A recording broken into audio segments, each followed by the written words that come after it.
Thursday Thunder, 5th of July. Already. Yeah, wow. Fuck. Halfway through the year, just over halfway. Yes. For that. Welcome to another episode. This episode is once again brought to you by Australian Muscle and Australian Muscle the Gym. How are you, Adrian? I'm very good. I'm a bit sore, but what else is new? Yeah. How about yourself? Yeah, same. Same. Back into training, really full on now. It's 3 weeks since I got back from my trekking around Asia. Yep. So strength is coming back. Very slowly, but it's definitely making its comeback. Yeah, deadlifts. I've gone right back to day one. Yeah. Really annoying, considering just before I went away, I pulled 180. Yep. Which is something I've been trying to do For years. Yeah. Now I don't know if I'd get 160 off the ground, but we'll see. But work in progress. Now you're doing something. What's this? You were telling me you're doing a vertical diet. Yeah, So what's that? It's something that you eat only standing up? Yeah, that's what I thought it was too. Yeah. But then I realised it wasn't. Well, I've never actually done like a structured type of diet eating plan. I've always based around calories. It just depends on what all diets are. But the vertical diet is something done by Stan Efferding, who is actually known as one of the strongest international strongest bodybuilders of all time. You think he's got a 900-pound deadlift, 800-pound squat, 600-pound bench, something like that. So very, very strong guy. He actually trains Brian Shaw. He trains a lot of the strongmen, and they all do the same diet. If you see Brian Shaw's videos, he's eating meat, steak, rice, chicken stock, and everyone's like, that's really weird. Yeah. Well, I'm like, hey, listen, I want to give it a try. So what is it? What is it that you're doing different? So the thing is done differently is all the foods you're eating are based around aiding digestion and something that's going to be burning off very, very quickly, so it makes you eat more food in a shorter period of time. So less bloating, obviously. Yeah, exactly. Yeah, so food that's processed very efficiently out of the gut. Yes, so protein comes from eggs, Greek yogurt, all red meat, and whey protein. Everything else is your carb sources are sweet potato and white rice. So very, very quick digesting. And chicken stock is added in there to actually aid digestion and gut bloat as well. When it comes down to veggies, you actually says avoid cruciferous vegetables, say spinach. So you still get all your micronutrients from spinach, oranges, a whole bunch of different types of fruit. And believe it or not, there's cranberry juice and orange juice in there. And they're very acidic, and it helps aid with your digestive tract. But it also says avoid garlic and onions because they're, I think, high FODMAP, and that can cause intestinal distress. So that's been the hardest part, avoiding garlic, because I love garlic. Oh, right. But 4 days in, and I'm starving.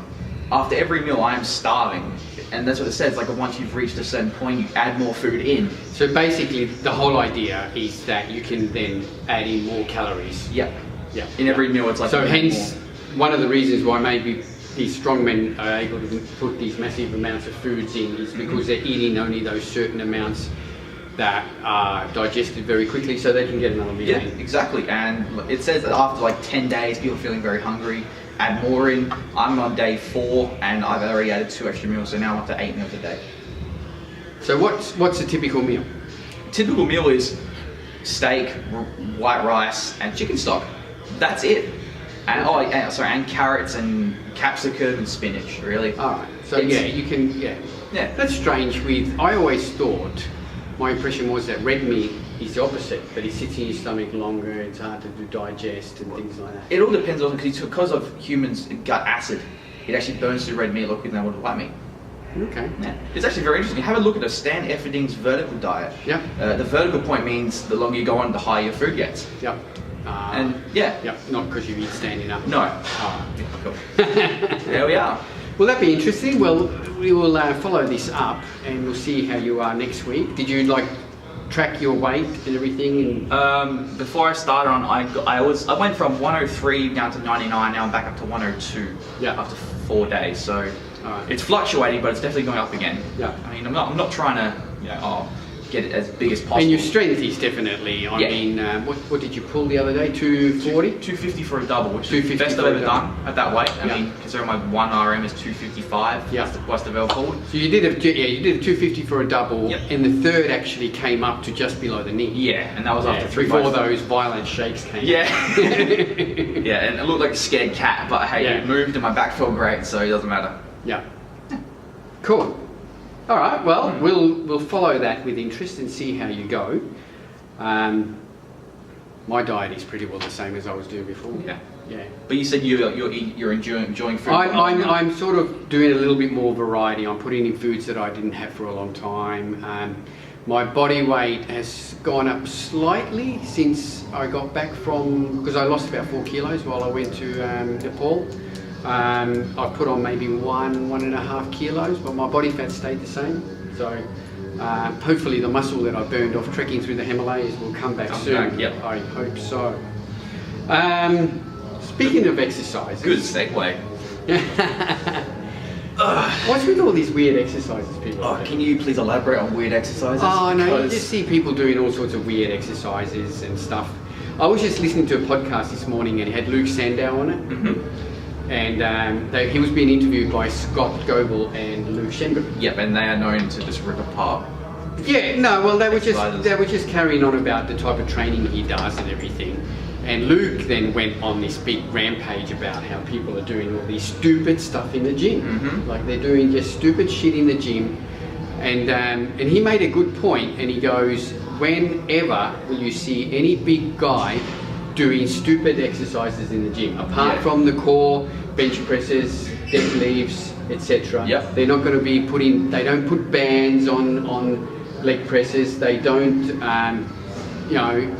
swing kettlebells around for curls and things like that. They do the good old-fashioned, old-school exercises and do them over and over and over again and get strong on them and build muscle. Yep.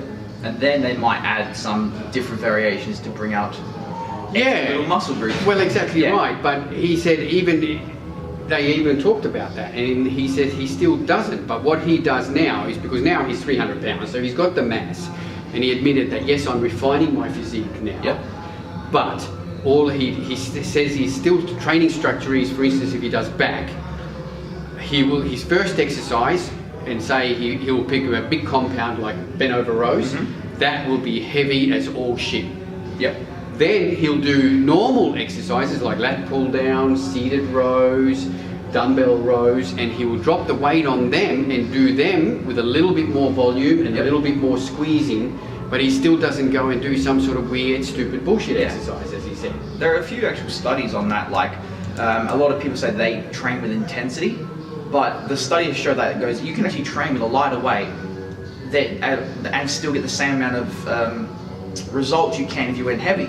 Yeah. But the main difference is you're not going to absolute muscular failure where you can no longer move like a 10 kilo dumbbell anymore. Yeah. There are actually studies based on it. It's on the WebMD, not WebMD, sorry, what's that? PubMed? PubMed. Yeah, it's really interesting. But it all comes down to intensity at the end of the day.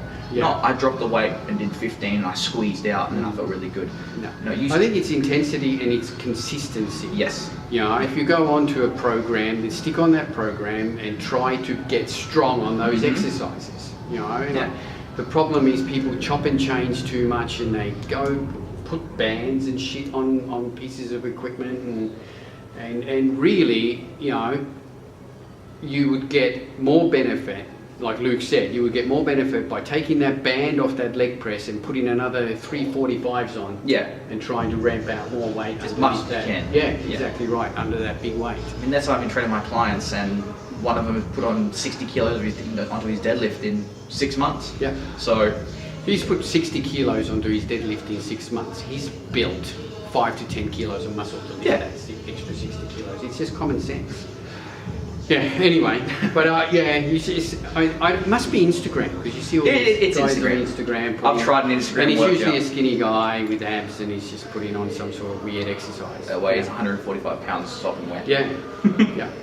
But until I see big pros, and that's what Luke even said, look at the biggest guy in the gym, and he's not, got bands, and he's not swinging kettlebells, he's under a bench with 3 to 4 plates aside, and he's squatting 5 to 6 plates aside. That's why he's big. That's it. Yeah. All right. Yeah.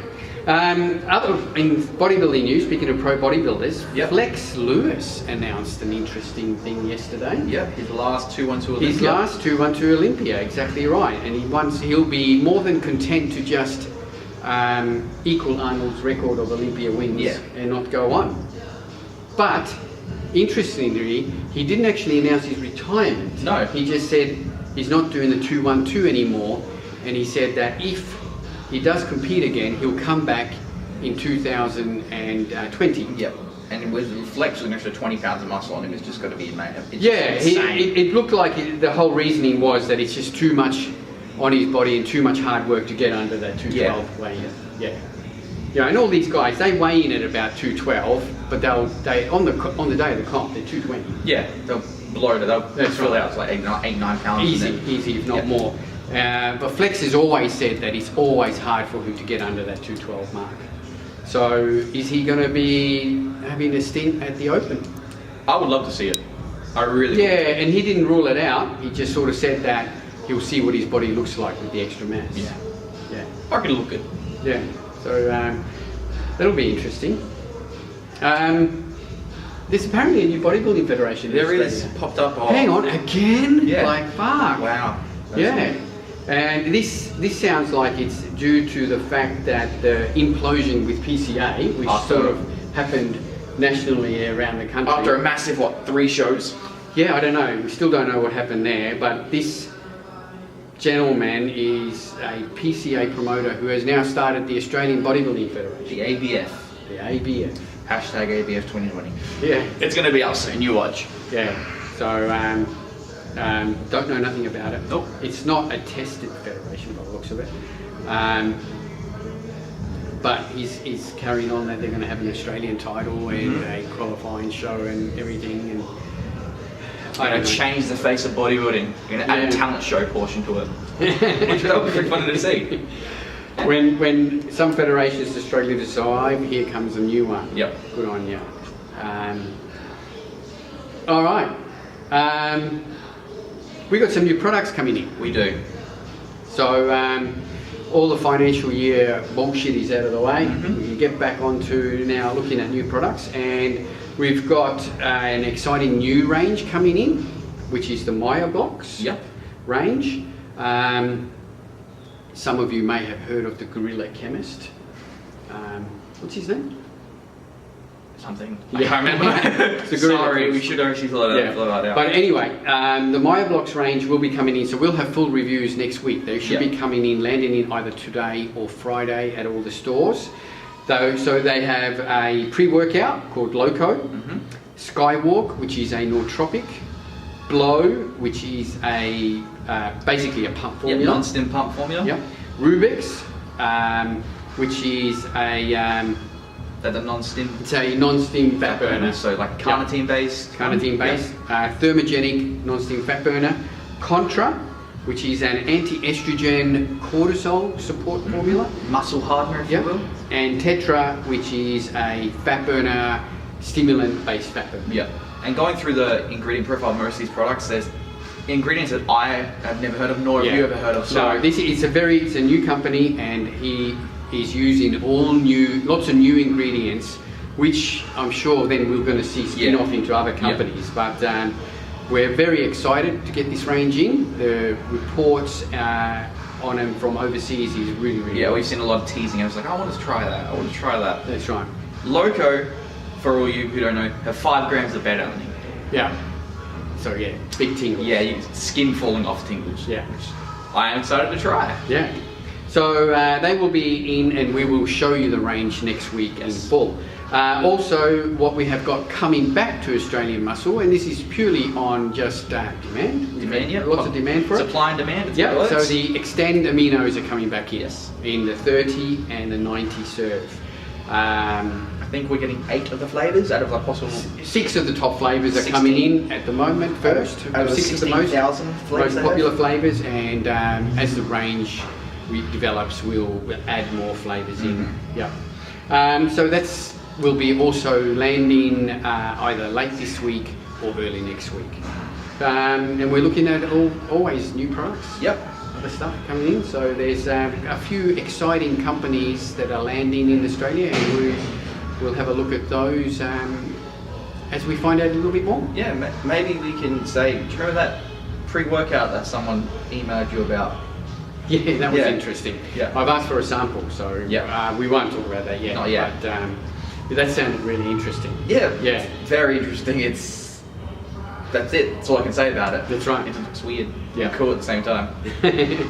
I think we'll leave it at that. Oh, we got yeah. Today. I'll just quickly mention that the ICN Get Stage Ready seminar is on this weekend, Sunday at 1 p.m. at Iron Industry Gym. So if you are thinking of competing in Season B, if you've never competed before, come along. I urge you to come along and check it out. Everything to do, all the divisions will be explained, including the new men's classic physique.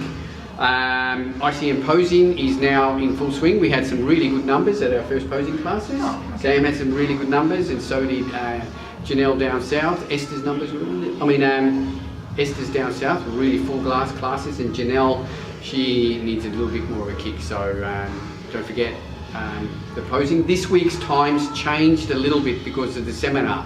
So check out the ICN Facebook page for all those times and details. That's it. That's it for another week.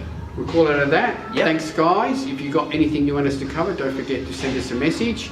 You can contact us on most social media platforms, Instagram and Facebook especially. Send us an email through our website. Our website at the moment, we had lots of issues with our website. There was some sort of major update went along. When that happened, it screwed up a few scripts, which I don't know with all this. When the guy webmaster tells me all this stuff, I got no idea what it meant. And he messed up a few things, but it sort of came at a good time because Ari was working at the moment on a new website. Yeah. So it's a whole new mobile-friendly, tablet-friendly website, and that should be hopefully launching in the next day or two. So in the meantime, if you go to our website and you want to order stuff, a phone number will come through. Just ring Ari up and he'll process you over the phone and send it off. Yep. All right. We still do free delivery nationwide with all orders. You don't have to order over $150. You can order anything and get free delivery. That's it. Mm-hmm. Thanks, guys. We'll catch you next week on Thursday Thunder. Have a good week. See ya.